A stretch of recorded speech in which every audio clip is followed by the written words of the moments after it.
Assalamualaikum warahmatullahi wabarakatuh. Perkenalkan, nama saya Isnani Cayaningsih dengan NIM 226121126.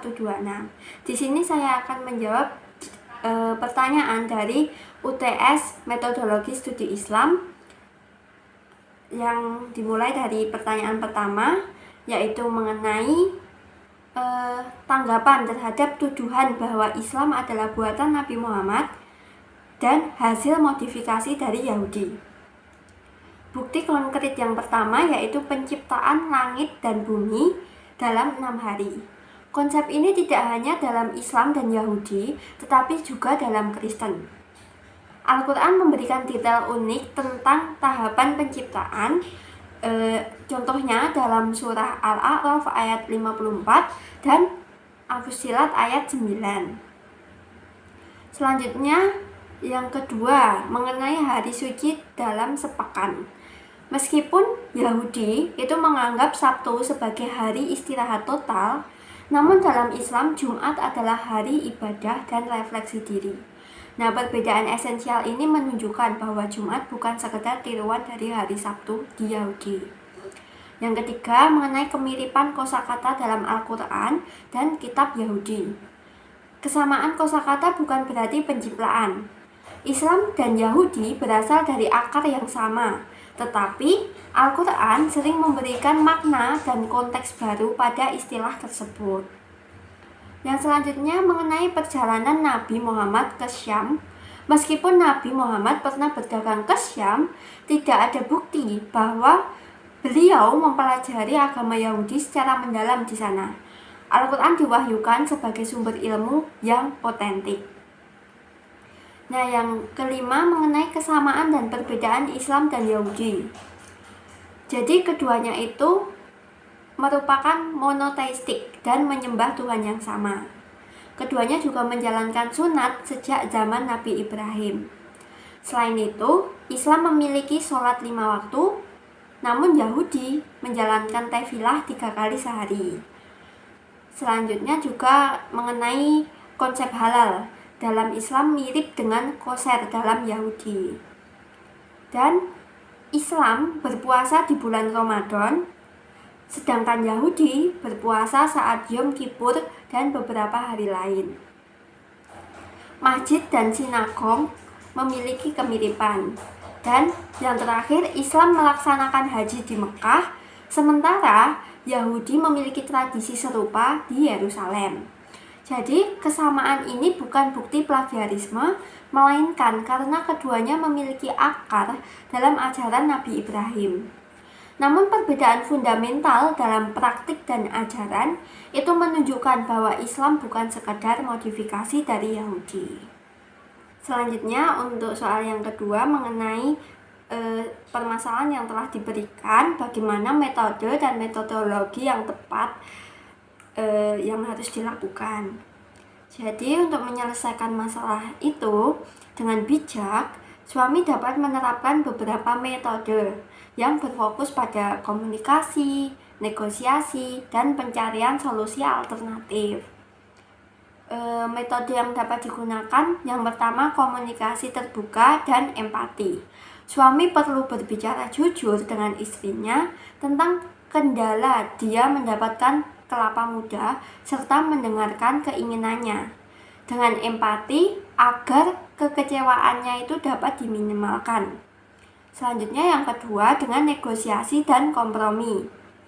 Suami bisa mencoba meminta kelapa muda dari tetangga dengan menawarkan imbalan seperti bantuan dalam pekerjaan, imbalan uang, makan, dan lain sebagainya. Dan yang ketiga itu mencari alternatif. Jika kelapa muda tidak dapat tersedia, suami dapat mencari pengganti lain dengan manfaat serupa atau membuat variasi minuman lain. Selanjutnya, terdapat juga metodologi yang tepat untuk diterapkan. Yang pertama adalah resolusi konflik, yaitu dengan mengidentifikasi masalah, menganalisis penyebab mengapa kelapa tidak musim, hanya tersedia dari tetangga dan lain sebagainya. Mencari solusi, yaitu seperti di metode tadi, negosiasi atau alternatif lain, dan mengevaluasi hasilnya. Yang kedua, dengan metodologi pendekatan etika. Suami harus jujur tentang situasi dan bertanggung jawab dalam usahanya, tanpa merugikan orang lain serta mempertimbangkan kepentingan semua pihak. Selanjutnya, dengan pendekatan psikologis. Kematangan emosional diperlukan agar konflik dapat dihadapi dengan bijak. Suami juga harus memberikan dukungan emosional kepada istri serta berkomunikasi secara positif dan efektif.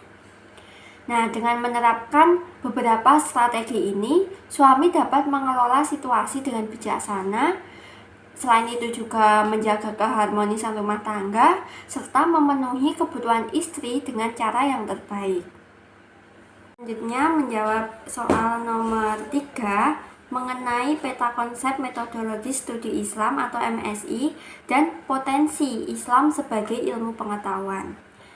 Nah, peta konsep metodologi studi Islam itu sendiri adalah kerangka yang digunakan untuk memahami Islam secara komprehensif dari berbagai aspek.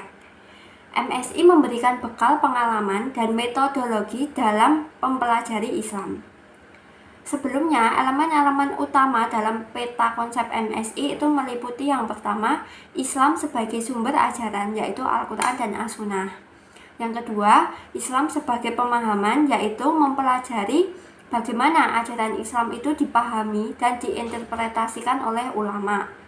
Yang ketiga, Islam sebagai pengalaman, yaitu mempelajari bagaimana ajaran Islam diamalkan dalam kehidupan sehari-hari oleh umat muslim. Lalu, Islam dapat dianggap sebagai ilmu pengetahuan karena memenuhi kriteria-kriteria tertentu yang mendefinisikan suatu disiplin ilmu, yaitu yang pertama, objek kajian. Islam memiliki objek kajian yang jelas, yaitu ajaran-ajaran, nilai-nilai, sejarah, dan peradaban Islam. Yang kedua, metodologi. Studi Islam memiliki metodologi yang sistematis dan terstruktur untuk mempelajari objek kajiannya. Metodologi ini mencangkup metode mempelajari sumber ajaran Islam, mempelajari pemahaman tentang Islam, dan metode mempelajari pengamalan tentang Islam. Yang ketiga, sistematis. Pengetahuan dalam Islam tersusun secara sistematis dan logis. Yang keempat, universalitas. Ajaran Islam dapat diterapkan secara universal dengan tetap menghormati nilai-nilai lokal. Dan yang terakhir adalah kontribusi. Islam sendiri memberikan kontribusi nyata bagi peradaban manusia dalam berbagai bidang, seperti ilmu pengetahuan, seni budaya, dan etika. Dengan demikian, studi Islam memenuhi syarat sebagai sebuah disiplin ilmu yang memiliki objek, kajian, metodologi, sistematisasi, universalitas, dan kontribusi bagi masyarakat. Sekian jawaban dari saya, kurang lebihnya saya mohon maaf. Wassalamualaikum warahmatullahi wabarakatuh.